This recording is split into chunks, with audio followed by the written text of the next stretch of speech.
आप सबको हैदराबाद दक्कन से मोना का आदाब है। आप लोग अपने अपने घर में खैरियत से होंगे ना। 2 साल हो रहे ये आफत आको, नाम तो देखो कोरोना कहते हो जी। कोरोना कितना बोल के रोएंगे धोएंगे। अब इनसे डट को लड़ेंगे, सब मिलको इनको भगाएंगे, फिर जल्दी से खुल को मिलेंगे। दक्खनी लहजे में एक नज़म सुनिए।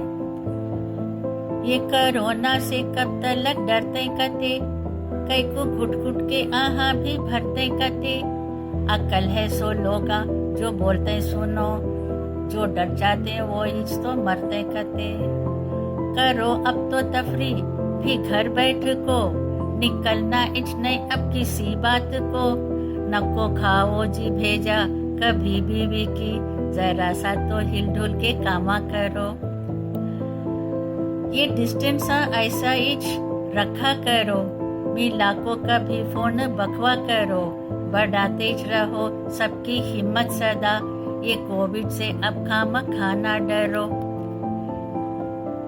कि जब हम कोरोना से बच जाएंगे तो बिंदा से यारों से मिल पाएंगे। दुआ करते रहना कि जल्दी से फिर पलट के खुशी के भी दिन आएंगे। आखिरी बंद है। मिलेंगे तो लाठोरी कुछ करेंगे, कड़क चाय ईरानी भी पिएंगे। गले लग को ईदा मनाएंगे, फिर दिला खोल को गप्पे भी मारेंगे। जब तक के लिए घर से बहुत कम निकलो, हाथा धो लो, मास्क पहन लो, वैक्सीन ले लो। किराक कोरोना को बैगन में मिला देंगे। अपना ख्याल रखो, फिर मिलेंगे इंशाअल्लाह।